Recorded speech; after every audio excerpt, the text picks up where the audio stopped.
Still calling your congressman? Waiting on hold? Hoping someone took your message? Thank you for calling. There's a better way to do this. The MAHA Legislative Tracker lets you browse every MAHA bill. Pick the ones that matter to you and send a letter to your rep with a single click. Search federal, by state, or by the issues you care about most. Take 60 seconds and make it count. Your voice can make America healthy again at mahaaction.org. There was a time when the news delivered truth, It still seems like a dream. when integrity was paramount, I cannot contend that I have always been right or wise. and trusted voices guided a nation. How do you measure such an astonishing moment? Today, the headlines are blurred, the signal lost in the noise of corporate agendas and paid narratives. Vocal anti-vaxxer. Deranged lies. It is humiliating. What happened to the truth? It hasn't disappeared. It's simply moved. The MAHA Report brings you unfiltered, independent journalism covering the issues of the Make America Healthy Again movement. Rediscover the facts and reclaim the truth. Subscribe now at themahareport.com.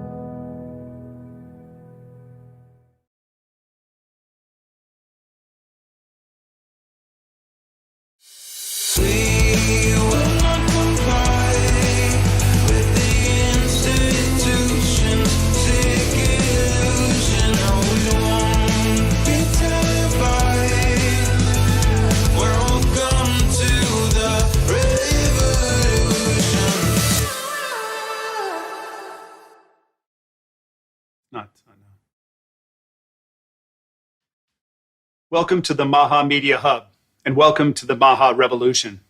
I'm Tony Lyons, president of MAHA Action. When we think about what makes our bodies work, we tend to picture the major organs, the heart, the lungs, the skin. But here's something remarkable. At this very moment, there are trillions of living organisms in you and on you, literally trillions. This is what we call the microbiome, sometimes referred to as the microbiota. And it's the vast community of bacteria, viruses, fungi, archaea that live on the inside of us. Most of them reside in your gut, but they also live on your skin, in your mouth, in your lungs, and throughout the body. And these gut microbes hold some of the most important keys to understanding and managing our health. The microbiome is essentially a hidden organ, but unlike the heart or the liver, it's one we can influence every single day through what we eat, the medications we take, and how we live. Maintaining a healthy, diverse microbiome may be one of the most powerful and important tools we have for cancer prevention and for better treatment outcomes. Here's something many people don't realize. The composition of your gut microbiome is shaped most heavily between the ages of 3 and 12. From breastfeeding to environmental exposure, so much of who we become is determined in those early years. But that's only the beginning. Our microbiome continues to shift throughout our lives. And the good news is we have real influence over how it evolves through diet and through other daily choices. The science here is moving, but slowly. It's one of the most exciting areas in health today. But the basics are clear: reducing microbiome diversity, promoting inflammation-linked bacteria, and making recovery from disruptions more difficult. Real food helps maintain a healthy and balanced gut and represents one of our strongest defenses against cancer. Consider this: cancer prevention is a $400 billion field, and yet the results have not matched the scale of that incredible investment. Deeper research into gut microbiome health can prevent or can help prevent cancer through something as fundamental as better diet and right supplements to support microbiome health. Today, you'll hear from Dr. Sabine Hazan, who's been a trailblazer in this area and focuses mostly on microbiome research and fecal microbiota transplantation. Dr. Patrick Soon-Shiong will then discuss immune system activization, which can improve cancer outcomes. We will also be joined by Congresswoman Julia Letlow, Zach Lane, Dr. Daniel Pompa, Mary Holland, and Russell Brand. First up is Dr. Stephanie Haridopoulos, and she'll fill us in on some exciting developments coming out of the Surgeon General's office. She's the Director of National Health Communications for the Office of the Surgeon General, and she's a board-certified family medicine physician and public health advocate with more than 2 decades of experience. Welcome, Dr. Haridopoulos. Well, thank you so much, Tony. We have had such an exciting week at the Office of the Surgeon General. As you know, last week, you can't hear me? Hello? We hear you. You can keep going. Okay. Last week we were with Secretary Kennedy in Iowa, and we came up with, I don't know if you guys can see, the warnings for screen time and the harms of in children and adolescents. Let me tell you, this is reserved for a very big public health warning. When an advisory from the Office of the Surgeon General comes out, it means Americans need to pay attention. And by the way, this made international news. I don't know if you even saw the Pope talking about it last week. What we wanted to do is we wanted to make it as informational as possible. We found that there's obviously addictive behavior, compulsive behavior with children. The children that are being exposed younger in life have cognitive and poor educational outcomes. That means memory, attention are affected. There's physical harms. We know if the child's on a cell phone that they're not going to be moving and being active like we want them to be. And maybe their weight is going up and they're compulsively eating. That we also know it affects their mental health, and there's increased risk of substance use disorders that can come from that. So we described all the harms in this document, and I'm so glad we did, from President Trump starting the MAHA Commission with Secretary Kennedy's leadership. This is one of the green light issues that was delineated for our office, and we delivered. And so we are excited. It's gotten lots of amplification. Listen, our MAHA family that's listening in today, please amplify this message. But what was so cool about it is we now not only describe the harms of screen use in children, but then we came up with a toolkit. What can you do about it? We know the problem exists. Most people agree. I mean, this is a 95.5 issue where people are like, yes, this is a problem. What could we do about it? So for different stakeholders, we have toolkits for youth. We're not talking down to them. We're talking up to them. What can families do to create a family media plan and model behavior?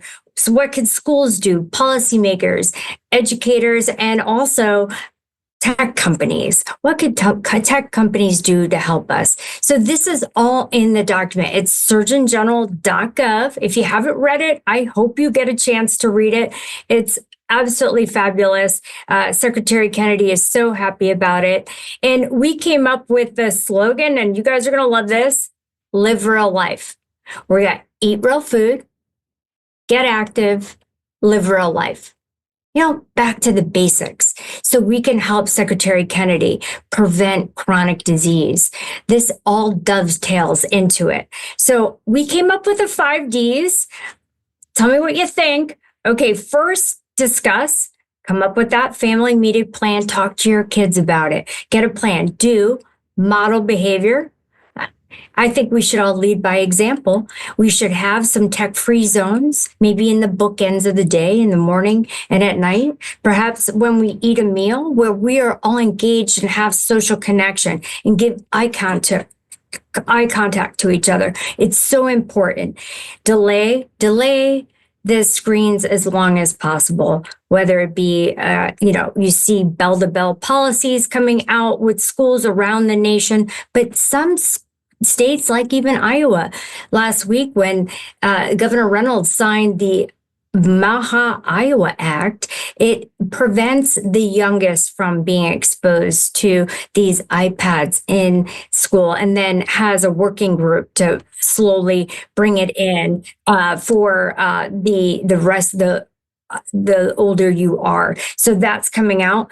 divert. If a child is acting up, then maybe divert them to a positive activity other than screen times. And last, disconnect. We should all have some digital detox, touch real grass, live in real life, go outside, life max, get off your phones and be in the real world. I really feel like this is resonating with so many families around the nation, especially right now with summertime coming, and what are parents going to do with families throughout this summertime. I think that this is perfect timing.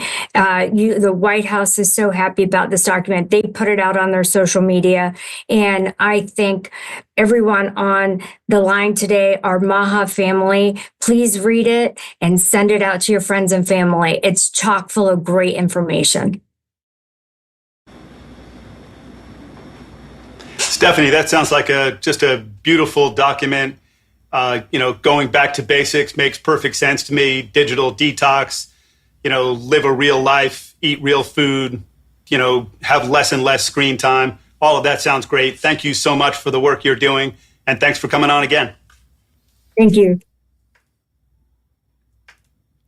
Next up, we have Dr. Daniel Pompa, and he's the founder of the Pompa program and, go to healthcenters.com. He wrote The Cellular Healing Diet and Beyond Fasting. And through his own journey to health, he became a leading cellular health expert and is now teaching people all around the world detoxification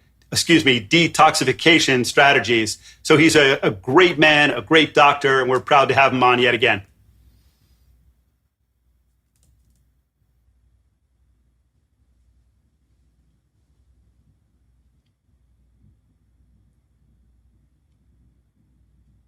All right, there. I thought you unmuted me automatically. I want to piggyback on that digital detox because I just have to.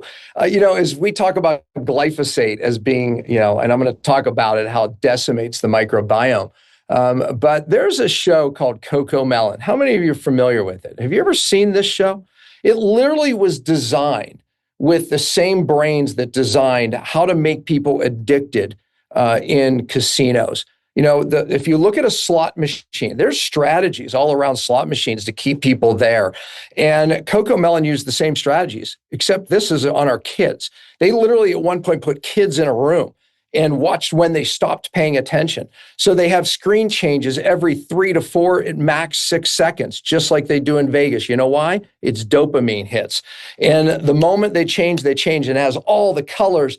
Every strategy they use in Vegas, CoComelon has. Oh, and by the way, parents, when you pull your kids off of these things, beware, because your kids will throw themselves on the ground in a tantrum like a drug addict coming off drugs, because CoComelon is literally a drug for our kids. So yes, detox screen time, but detox CoComelon. And I'm picking on that one, but there are several of these kids shows that are designed in this way to literally pull your kids in. Okay, on this topic of the microbiome, I have to say this, right? And you're going to hear about some amazing things like FMT, fecal microbial transplants, which I've leaned into and are amazing. So I can't wait for you to hear that.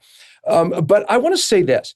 I'm going to give you an analogy. So when we're trying to fix a gut today, what is the biggest problem? It's the toxic exposures that are crushing the microbiome. I just got back from France and I sat at a table and we had a conversation. And ironically, I didn't even get this conversation going. They were talking about health topics.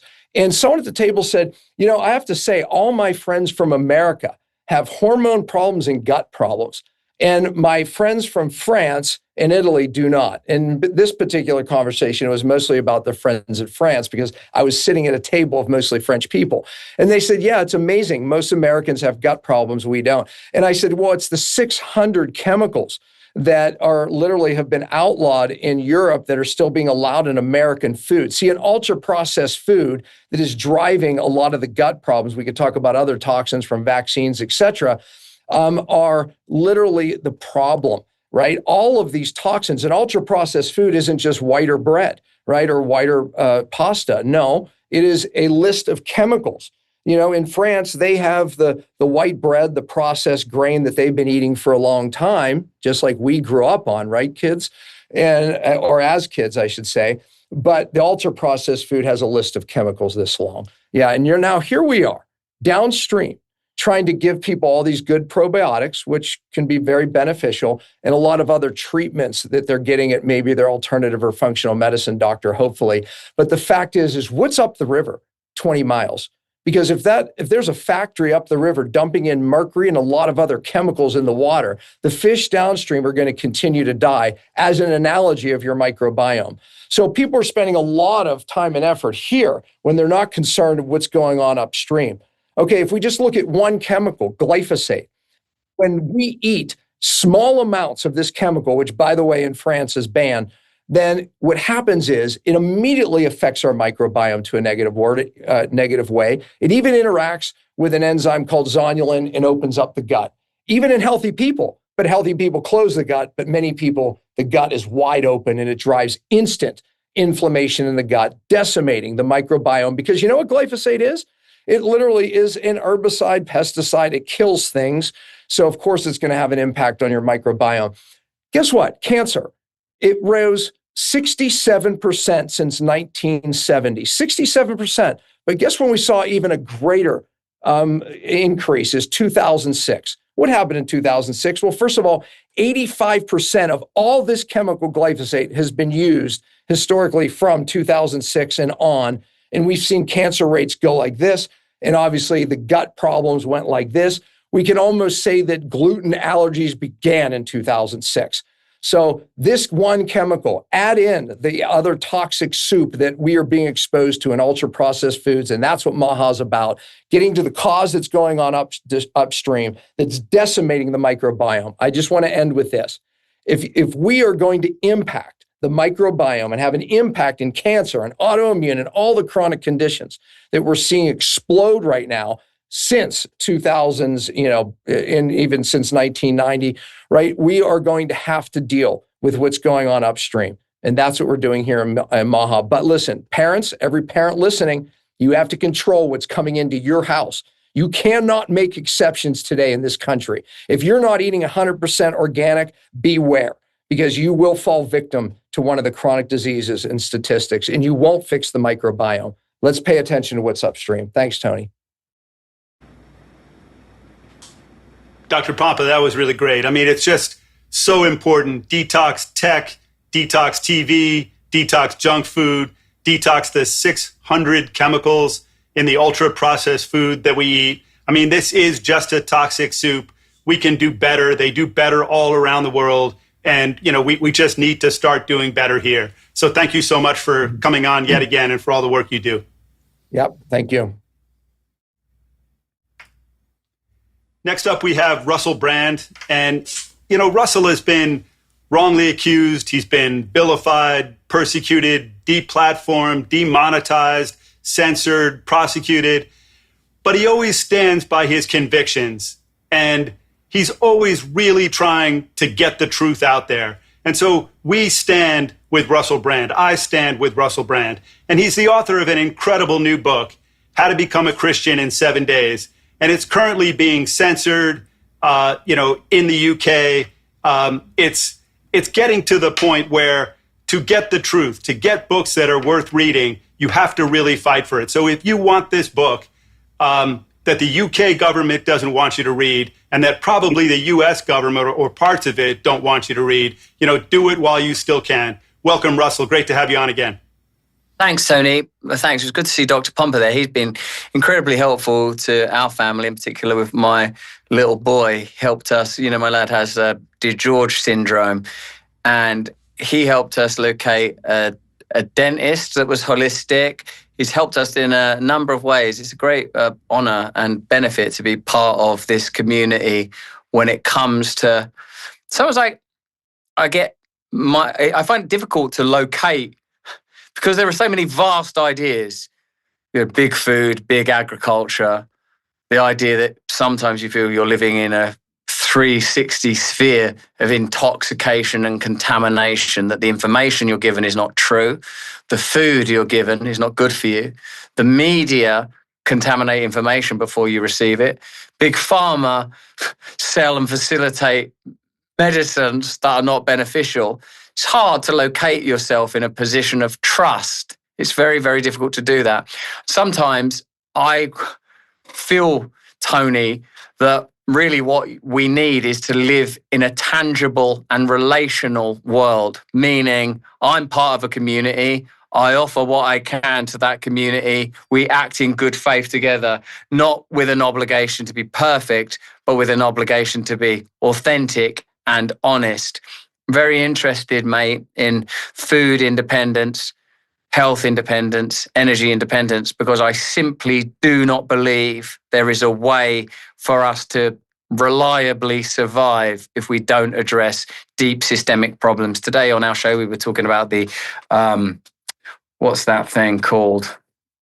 The alpha-gal syndrome, the tick-borne condition that triggers allergic reactions to meat. And it's just like another one of those stories that's migrated from implausible conspiracy theory to indefatigable fact. And it becomes difficult to hold in my head that people would be introducing species to create diseases in order to induce allergy so that they could control what people are eating. But that's sort of precisely the world we live in. And in a way, there is that system is exploited so regularly and continually that I don't think that we can continue to advocate for anything other than radical decentralization, participatory democracy for an awakened and enlightened population. So the part of that appeals to me, or the part that I'm trying to serve in the book that you've kindly mentioned, is how I have been able to continue to find new levels of connection and awakening, even in pretty difficult and traumatic circumstances.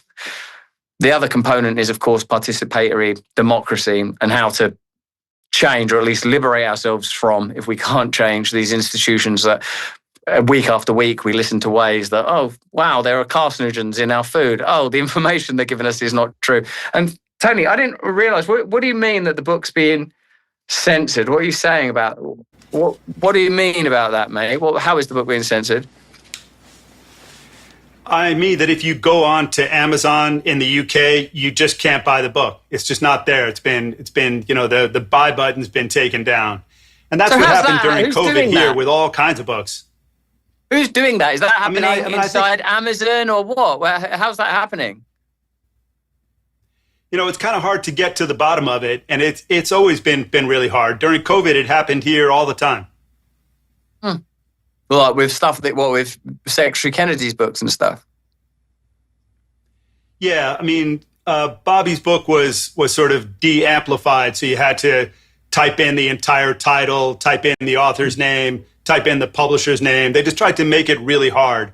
So, you would go on and you type in Kennedy and the book wouldn't come up. You type in Fauci, the book wouldn't come up. Now, if you type in anything even close, it just pops right up. I see.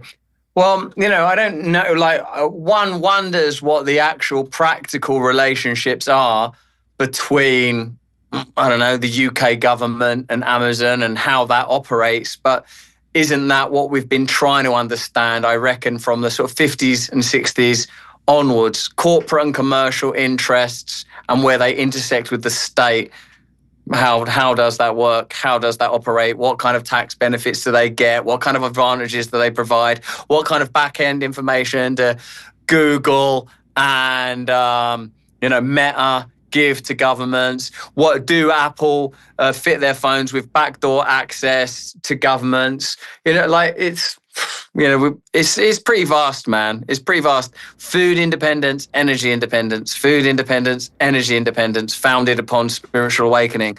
Without that, it's we're waiting for the 2030 event, whatever that's going to be. Yeah, and I really, my point of view is that you've been persecuted and you've been prosecuted because you stood up against the status quo and you stood up against some of the most powerful forces on the planet. And I really believe that. So, that's a big part of this whole story. And that's a big part of your story and all of our stories, that this has been a difficult time. Oh man, it's been a difficult time, but I suppose the good news is this. I have a trial in October, and the standard of the trial is empirical evidence. So let's see what happens there. I can't talk about it, as you know, in any detail, or my bail will be revoked. But let's see what happens when there's a trial. And if there is justice, if there is truth, then the outcome will be positive. Well, I am praying for justice. But, I would like to say a couple of more things. And I really liked what you said about, us needing to live in a tangible, relational world. And while we can't be perfect, we can all do better. We can all try harder. And at the end of the book by Camus called The Plague, it says, that what we can do is we can refuse to bow down to pestilence. And we can strive our utmost to be healers. And I think that's what this show is all about. We're trying to be healers. And that's what the work that you do and the shows that you have and the things that you say and the book that you wrote, those are all about healing. Thanks, Tony. Because hemorrhaging, that's what I feel like at the moment is like we have some mutual friends, one in particular, or a few, I suppose. But I recognize that actually this last few years, the last 3 years since the allegations were first made, which came as my YouTube and social media were in ascent, and the influence in the UK in particular was becoming quite significant. And the focus of the show was anti-state power, anti-commercialism, anti-corporatism, and with a particular focus on what the pandemic era revealed. What did it reveal?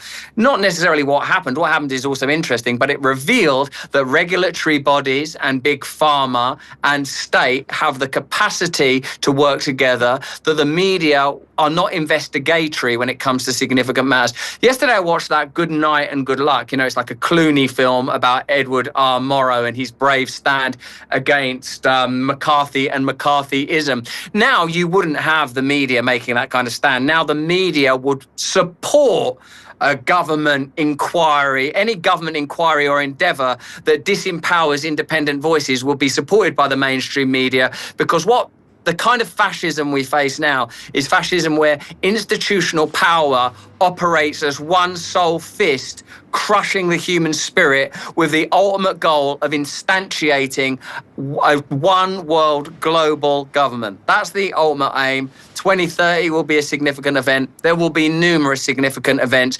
and we will be led like lambs to the slaughter, with many people saying, well, we need this. We need, like people said, people should be forced to take that vaccine. If they don't take that vaccine, they shouldn't receive medical treatment. It's only subsequently that we've begun to witness the degree to which we were deceived. It was never clinically trialed for stopping transmission. We didn't look to the degree to which the contents of those injections would have deleterious impact. And, you don't need me to go on about that with some of the people you've got on this call. But the point I'm making is it's being revealed. The nature of the problem is increasingly being revealed. And the solution, I suppose, will become equally evident. It lies with us. It lies in the human spirit. And it's interesting to hear you cite a French existentialist in the middle of this call, because there's existentialism sometimes seems like a sidestep from nihilism. But like existentialism started with Kierkegaard, and he was a devout man of faith. And while Sartre might have let things get pretty dark, the truth is that if you examine our condition, you will find God there. It was Heisenberg that says your first sip of the glass of scientific discipline makes you an atheist, but when you drain that glass, God is at the bottom. God is at the bottom. You will find God. You will find the mystery everywhere. Tony, thanks for today, mate. Thanks so much. Yeah, one last thing. The point is that we don't have to be saints. Maybe we can't be saints. But we can be brave, and we can stand up to these incredibly powerful forces, and we can be healers. And that's it. That's maybe the best we can do. Thanks so much. I love you. Look after yourself. You too. Next up, we have a great person, and her name is Julia Letlow. and she represents Louisiana's 5th Congressional District, and she serves on the House Appropriations Committee and the House Committee on Education and the Workforce. She's a mother of 2, a teacher, a lifelong, person living in the great state of Louisiana, and she's been one of the strongest voices in Congress for protecting our children. And she's authored the Parents' Bill of Rights Act. And so we're just so thrilled that she was, put up by Speaker Johnson to the important task force on chronic disease. We're grateful to have her doing all that work and grateful to have her on this show. Thank you so much, Congresswoman Julia Letlow. Thank you so much, Tony. It is so great to be back with you, and I'm grateful to be with everyone at MAHA Action today. The last time I joined you, we talked a lot about why this issue matters to me. We talked about our children, our families, and the chronic disease crisis we are seeing all over this country, including here in Louisiana. So today, I want to focus a little more on what we do next, because I think most parents already know something is wrong. They see it in their own homes. They hear it from other moms and dads. Too many children are dealing with health problems at young ages when they should be running around and growing and learning and just being kids. And families are frustrated because they feel like they keep getting the same answers, but those answers are not really getting to the heart of the problem. And we have to ask why so many people are getting sick in the first place. We have to take a real look at our food supply, our nutrition programs, our dietary guidance, and the choices we are encouraging with taxpayer dollars. And because if taxpayer dollars are helping push families towards food that makes them less healthy, then we need to fix it. And I see this up close and personal in Louisiana. I represent a lot of rural communities where families are doing the best they can, but healthy food is not always easy to find. Sometimes it costs too much. Sometimes it's not close by. And too often the cheapest and easiest option is not the option that helps our children grow stronger and healthier. That's why I was so proud to introduce the FRESH Act in Congress, legislation that would codify President Trump's new dietary guidelines into federal law. The bill is focused on putting real food back at the center of American health by encouraging whole nutrient-dense foods and reducing our dependence on the ultra-processed foods that are driving so much of this chronic disease crisis. President Trump and Secretary Kennedy have started important work to reset the food pyramid and move our country back toward food that actually nourishes people. My bill would make sure that becomes law. And because families need more than another announcement out of Washington, they need follow through. They need to know that when we say we care about children's health, our policies actually match that. And that is really what prevention should mean. It's not just something we talk about after families are already struggling.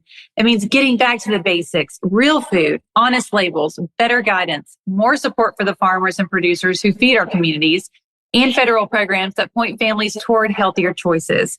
We should be making it easier for families to raise healthy children. And that is why I'm so encouraged by the work President Trump and Secretary Kennedy are doing. They are helping move this conversation in the right direction. And now Congress has a responsibility to help carry it forward. And that is what I'm trying to do with the FRESH Act. This is about taking a real step forward with better nutrition policy, better information for parents, and a healthier future for our children. For me, it always comes back to that. I think about my own kiddos, Jeremiah and Jacqueline. I think about families across Louisiana who want the same thing every parent wants. They want their children to grow up healthy, strong, and ready to live full lives. We should want the next generation to be healthier than ours. And I am proud to stand with the MAHA movement. I'm so proud to work with President Trump and Secretary Kennedy to turn this conversation into action. And I'm so proud to work with you, Tony. And I appreciate you having me back. And goodness, God bless you and all the work that you're doing. Thank you so much. Thanks so much, Julia. It's such an important point, that Bobby Kennedy always makes, that a healthy child has 1,000 dreams and that a sick child has only one dream. And that dream is to get healthy. And it's not an accident that our children got sick, that our children have been poisoned, by the food they eat, the drugs they take, the toxins in almost everything. And, we can do better. And the work that you're doing is a step in that direction. And we need people in positions of power who are going to fight to make our children healthy. fight for our future. So I'm just grateful for the work you do, and so glad to have you come on this show, time after time, I hope. You can count on me to keep fighting, Tony. Thank you so much again. Thank you.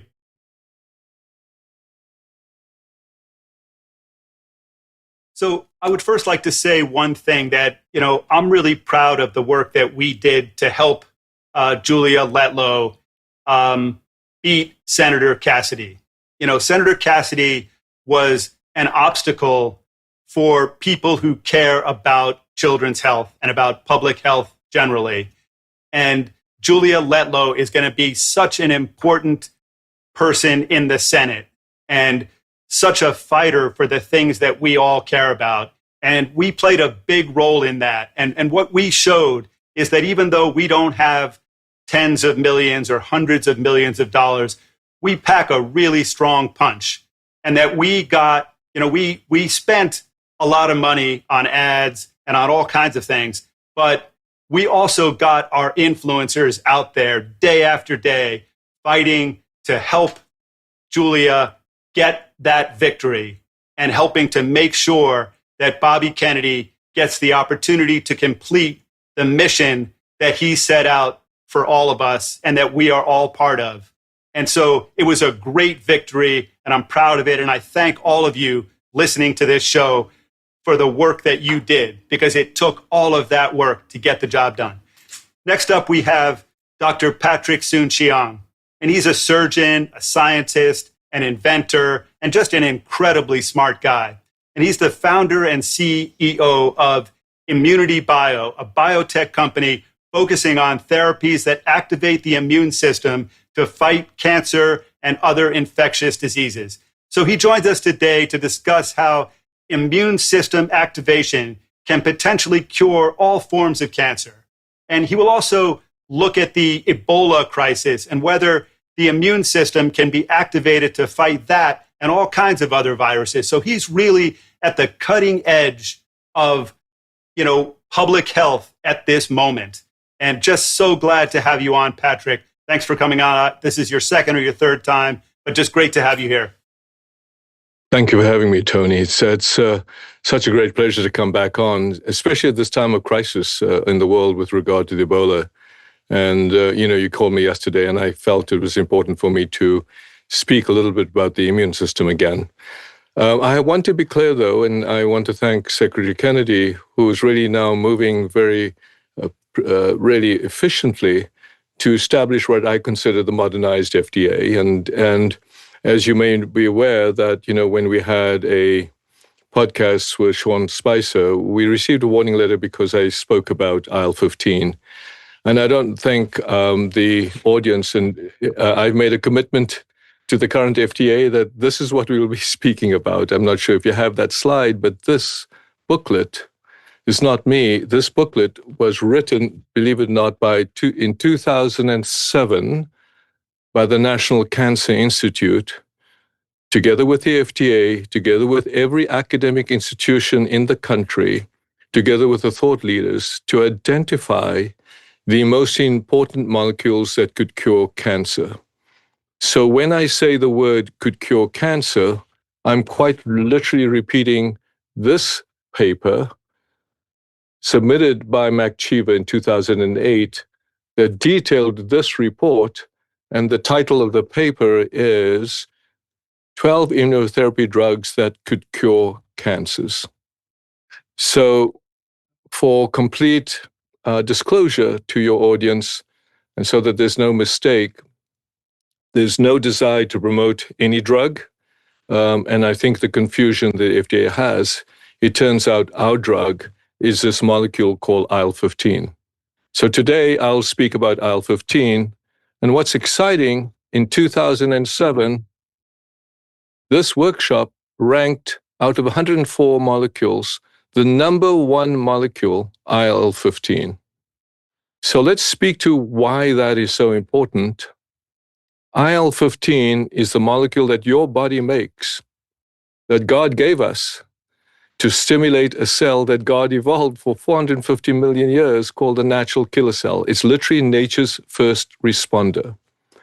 That first responder is responsible for protecting us from infection. That first responder, IL-15 stimulated of natural killer cells and T cells, is responsible for preventing us from getting cancer. That first responder is responsible for treating patients with cancer. So we'll talk about that, about what this ranking meant. And what this ranking meant, it said IL-15, a T cell growth factor.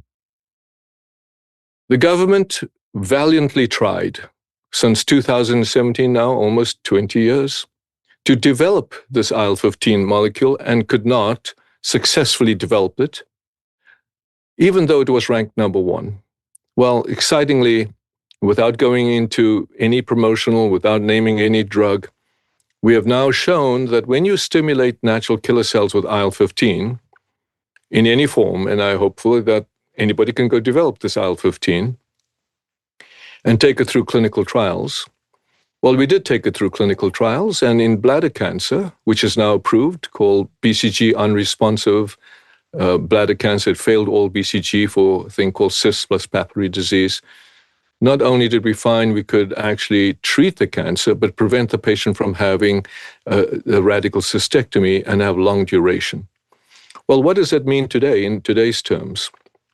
Well, a very disturbing paper has been written by JAMA, so a completely independent organization, that shows that 1 in 5, 52 million Americans have low T cells. That word is called lymphopenia. If you have low T cells, they then showed statistically that if it's below 1,500, and more importantly, if it's below 1,000, the risk of dying earlier is two times, which means this is profound.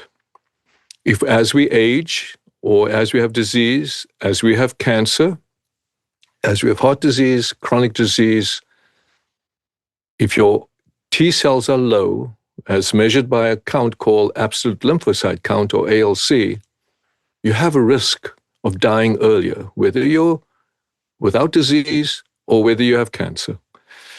Well, this now has an implication for COVID, because it turns out that the COVID cell, the spike protein, really persists. We now have evidence, and I was just off the call with Paris and Inserum, that they have now shown spike protein in the blood of patients and in the platelets of patients. The group at University of California, San Francisco has shown spike protein in the colon of patients 2 years out. The group from Spain has shown spike protein in the tumors. It is so critical that we address what I consider a potential pandemic of cancers, but not just cancers, but cancers in young people, which we call turbo cancers. And I was just listening to the ideas of what's going to happen in our nation. And my concern is, and I'm seeing it over and over again, younger people getting earlier forms of cancer. And UCLA just completed the study in which they showed triple-negative breast cancer and breast cancer, that if you have breast cancer and you're in remission, and then you got COVID, and you have a low T cell count, statistically higher instance of getting a recurrence. I bring this message because I think the senators and the congressmen and the White House and the administration and Secretary Kennedy today, with this modernized FDA and the new team of leadership, can really make a difference in where America could lead and be a global force of health and really scientific innovation for the world. Again, I thank you for this opportunity to talk to you about this. We hope that we become the epitome of the MAHA movement, where health and longevity is really a key. Thanks, Patrick. And, it's such a fascinating time, because there's story after story in the New York Times and in all kinds of other places that say that Secretary Kennedy, that the MAHA movement, that people like you even are anti-science. And that's coming from the people who want to protect billions and billions of dollars. I mean, cancer is a $400 billion business. They're not looking to cure cancer. They're looking to continue that cash flow. That's how I view it. So, the idea that there's a pamphlet written in 2007, almost 20 years ago, that had the keys to things like the things that you're discussing, to actually curing cancer, and that there's been so little progress made in that time is just unconscionable. And we should all be ashamed that people travel all around the world to get therapies, to get drugs, to get things that can really help them. Because here we're stuck defending a failed, poisonous status quo that makes people sick because there's a business in keeping people sick. So I'm just really grateful for the work that you're doing. And I hope that we can help in any way possible to get the work that you're doing out to the millions of people who need it. So thanks for coming on again. Appreciate that. Next up, we have another really great doctor who's, working very hard to get ideas that are critical out to the masses. So Dr. Sabine Hazan is a gastroenterologist. She's the CEO of Progenabiome, a research laboratory working to crack the genetic code of that trillion or so bacteria and fungi and viruses that live in our gut that we discussed before. And she's a pioneer in fecal microbiota transplantation, so fecal transplants. And she's also the founder and CEO of the Malibu Specialty Center and the Ventura Clinical Trials, where she conducts and oversees trials for cutting-edge research on various medical problems that are linked to the microbiome. So just doing incredible work, great research. And, anybody out there who can help her fund that, please, contact me, contact her. But, welcome, Dr. Hazan. Just great to have you on. Thank you. And thank you for having me, Tony. And thank you for publishing, the book, Let's Talk SH.T, because really this is what we're talking about. Fecal transplant is really the process of taking stools from a healthy donor to an unhealthy. But fecal transplant was not meant to be a pharmaceutical product. It was meant to be a research procedure to understand the microbiome. The microbiome itself is a research tool. It is, and I'm going to take you back to 1840. In 1840, a physician came up with the idea that when patients bled, he could test what's called the hemoglobin. And he discovered the hemoglobin. It wasn't until 1870 that another group of physicians discovered that if your hemoglobin was 7 and below, you needed a blood transfusion. And then it took years and decades later for doctors to finally say, blood transfusions have complications. We can get hepatitis C, we can get HIV. So the microbiome is really, and fecal transplant, in my view, is really what a blood transfusion is. And I think we need to start thinking of it that way, where we need to start understanding these microbes, understanding what they do, how they work together, how they are parasitic to each other, what feeds them, what destroys them, in order to really get into this field of what I like to call refloralization. And refloralization is not a claim, it's not fecal transplant, it's really manipulating the microbes to improve health. And this is the research I'm really excited about. So what do we know so far? We know that we discovered during the pandemic, and this was you were talking before about, how countries are doing different things and how we knew this pamphlet for 20 years and we didn't do anything. We know all disease begins in the gut since Hippocrates, and yet we are not looking at the gut. We know that in order to improve cancer, you need to improve the gut as well, because these people are going to die of infections. So what do we know from the microbiome? Well, if we follow the research from our lab, we discovered COVID in the stools. And then my interest with finding COVID in the stools was looking at what kills COVID. And when I use that product to kill COVID, am I killing the microbiome at the same time? So having lost no one during the pandemic, I kind of figured out that there's a way to treat without really doing fecal transplant by understanding the microbiome. How did we come to understand the microbiome? It was an amazing opportunity to look at people with severe COVID and people like some of our senators who never got COVID, were exposed, never got vaccinated. What made them resilient? What made them resilient was a simple little bacteria called bifidobacteria. Why did I zone in on bifidobacteria at the beginning? Because it is the microbe that appears in newborns and it disappears as we age. It is also the microbe that is our $1 trillion industry of probiotics. But here's the thing, it's not working. Because if we could take just a probiotic pill and fix autism, we would not be in this problem. So we are missing something. So the microbiome is research. If you follow the bifidobacteria, you discover that people with severe COVID have zero bifidobacteria. People with long COVID have zero bifidobacteria. People with good immunity that never got COVID had high bifidobacteria. Kids with autism have low bifidobacteria. People with invasive cancer, Lyme disease, Crohn's disease, diabetes have low bifidobacteria. And what we then showed is if you start focusing on the bifidobacteria, and thus my whole, platform of Save the Bif, you will notice that you could improve cancer. You could improve autism. I've done all this research with the American College of Gastro showcasing the data. We showed that the messenger RNA vaccine kills the microbiome. I then called the FDA and said, hey, by the way, this research won a research award at the American College of Gastro. They started paying attention because the gastroenterologist on the front line paid attention to the research at the American College of Gastro.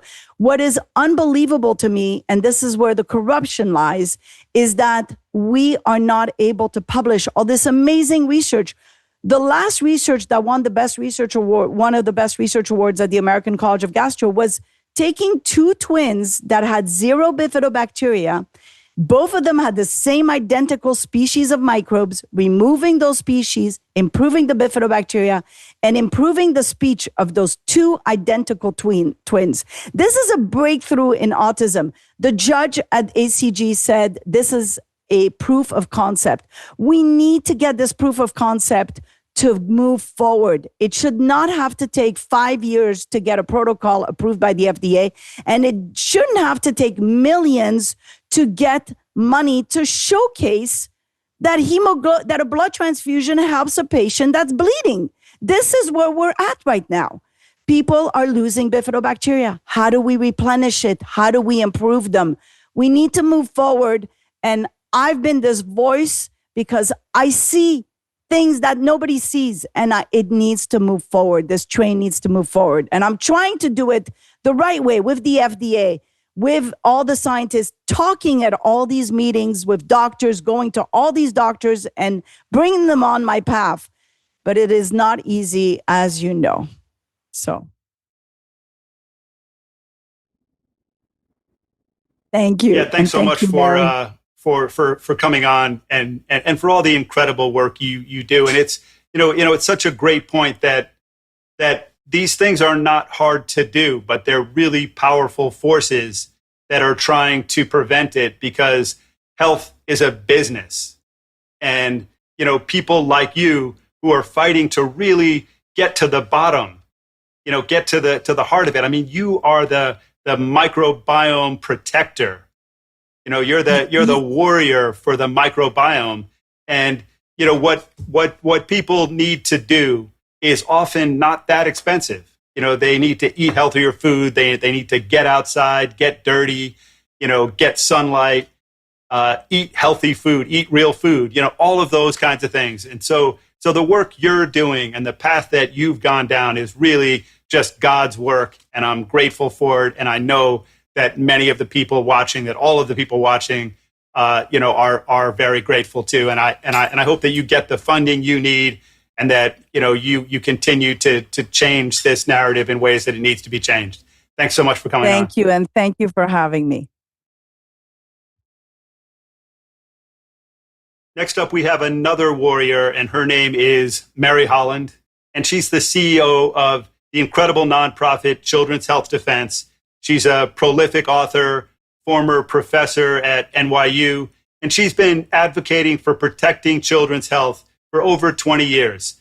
And she's joining us today to talk about CHD's Legislative Day of Action and a piece of the, just incredibly important state legislation in Colorado. That there's so many things going on that we need to look at closely. And Mary Holland and CHD are really looking closely. So I'm grateful for that, Mary, and thanks for coming on again.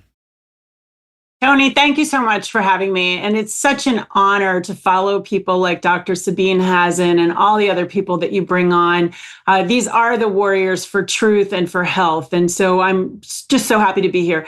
So we've got a really exciting day coming up on June 10 at the Capitol of the United States of America at the invitation of Senator Ron Johnson. So it's the first Children's Health Defense Advocacy Day with Senator Johnson and also with comedian Rob Schneider. It's going to be fun and it's going to be really informative. So we're really focused on 3 issues, Tony, and we're bringing on legislators, we're bringing on people from Congress to come and speak and to learn. So the first issue is what Senator Johnson has really been focused on is the cover up of the injuries from the COVID shots and the COVID medications. And we want to support him in that and have a platform of that. The second is an initiative that we're doing called COVID Justice with many other groups, Brownstone Institute, Health Freedom Defense Fund, Stand for Health Freedom. There has not yet been an institutional reckoning in the United States for all that went down during COVID. And even if we're not going to go back and get full justice for what happened, at a minimum, we can look forward and get the Senate to pass a resolution that says we're not going to do it again. We're not going to lock down. We're not going to force people to take shots that don't work. We're not going to force people to take masks that don't work.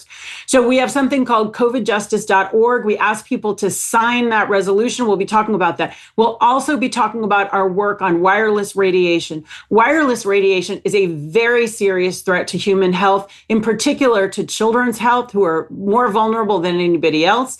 And we need to focus on that. And I was talking about packing a punch, Tony, your letter on behalf of MAHA Action about HR 2289, which was called the American Broadband Deployment Act, killed that bill in the House. And that was critical because this was a sort of a workaround by the FCC and telecom to basically make sure that there's no basis whatsoever on which telecom can be held accountable for the incredible rollout of wireless technology.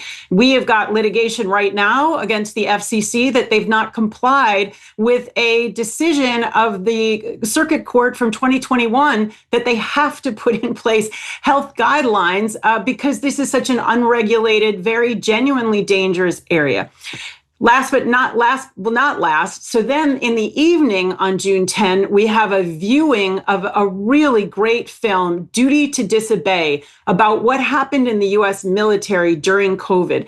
Go to dutytodisobeyfilm.com to see the trailer. You can sign up right now for theatrical release on June 30 in a theater near you. Now is the time. Actually, tomorrow is the last day to sign up for that. But you can also RSVP at chdadvocacy.org if you want to be at Advocacy Day and come to the screening that is in the prestigious Congressional Visitor Center. We have a couple hundred seats. You need to sign up. You need to sign up now. And there's a roundtable after that with Senator Johnson and with people in the military that you'll see in the film. It's a really powerful film. Last but not least, Tony, you mentioned Colorado. We have an action alert right now to write to the Governor Polis of Colorado, because they are trying in Colorado to prevent unvaccinated children from access to applied behavior analysis, ABA therapy, for those that need it, whose physicians and whose healthcare practitioners say that the child would benefit from ABA. This is literally adding insult to injury, because we know that so many of the children with brain damage or with so-called autism have actually suffered vaccine injury. So please, you can go to the CHD community tab from the main page, and you can send a letter to Governor Polis. Children who have disabilities should not be discriminated against by their state legislature. That's the roundup for the moment, Tony. Thank you so much.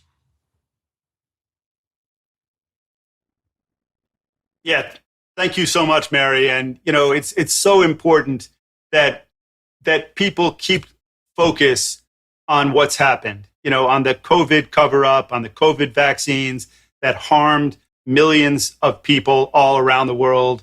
That didn't work. Masks that didn't work. People who got deplatformed, vilified. People who really suffered for telling the truth. But I would like to say one thing now that I think people really ought to know, and that is that I think you're just such an incredible warrior, and you've fought so hard.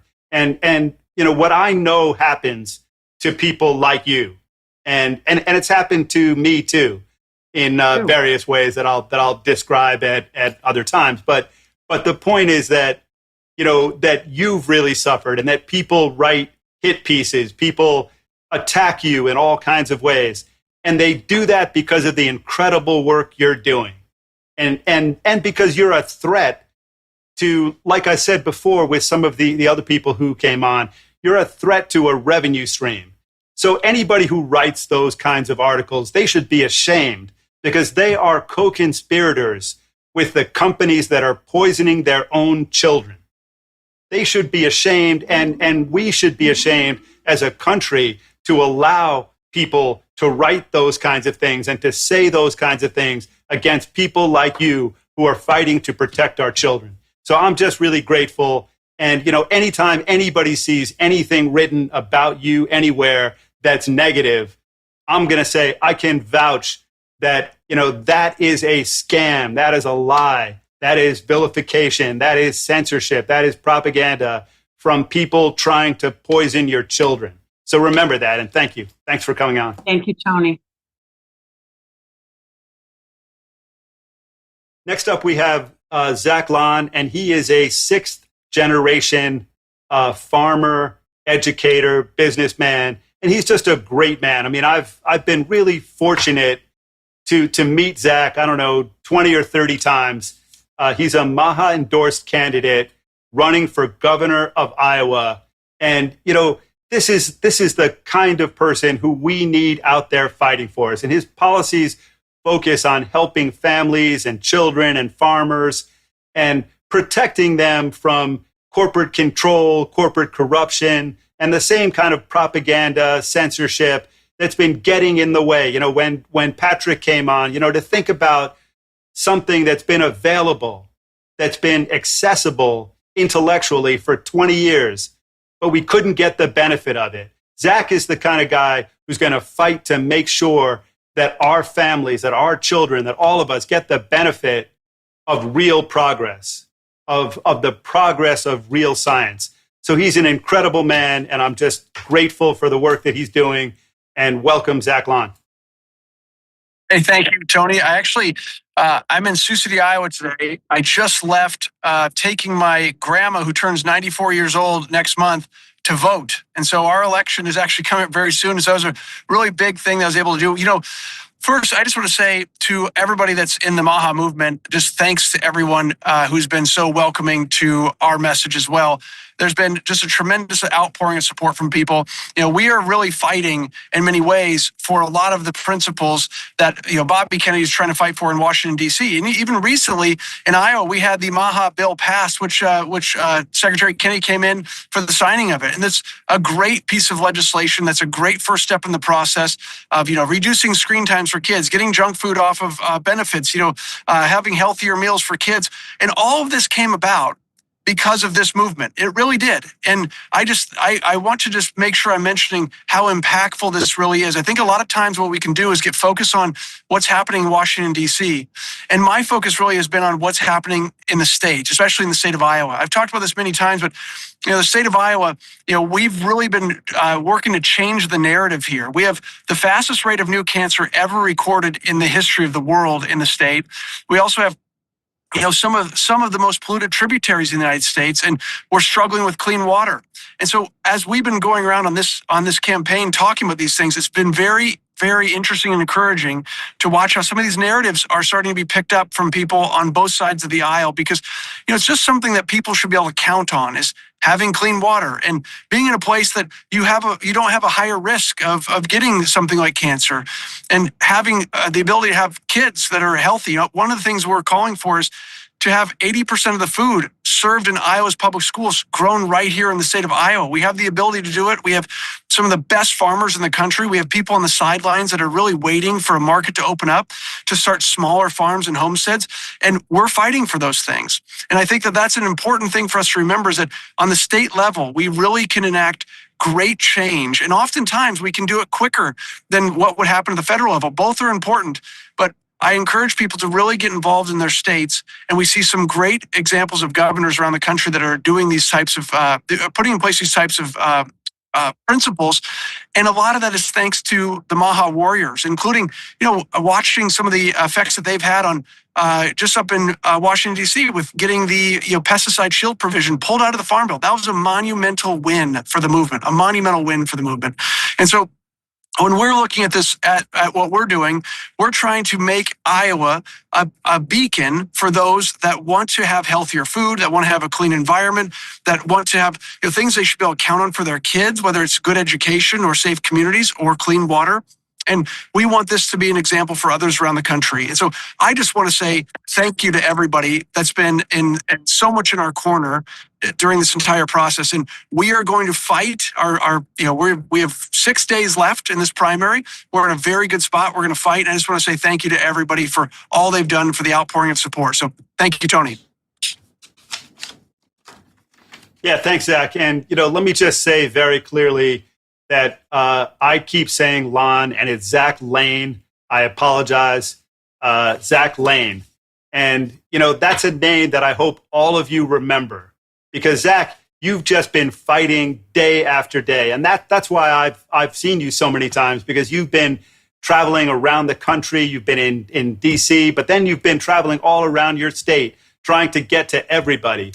And, I think that you're exactly the kind of person who we need right now, not in 20 years, not in 10 years, but right now, because we can't afford to wait more.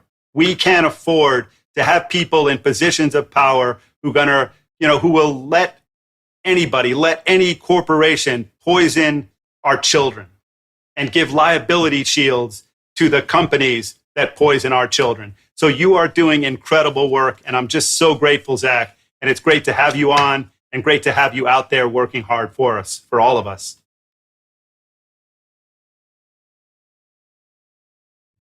So I just want to say thank you to all of you for joining us for yet another MAHA Media Hub, and for tuning in every week. And as always, thank you to all the speakers who came on for their insights, their dedication, and their contributions to the MAHA movement. So I'm going to say what I always say, which is that we at MAHA have incredible tools at our fingertips. So we've got the MAHA report on Substack with over 200,000 subscribers. We've got the incredible MAHA roundtables. We got the MAHA Summit on September 29th, the MAHA films, MAHA books, MAHA parties, the MAHA mailing list of over 2 million MAHA warriors. But as we showed in Louisiana, what we really have, our true strength, is that we're sincere and we're honest and we believe in what we're doing. And we have thousands and thousands of influencers who do it, not for money, not for power, not for anything, but because they believe that it's the right thing.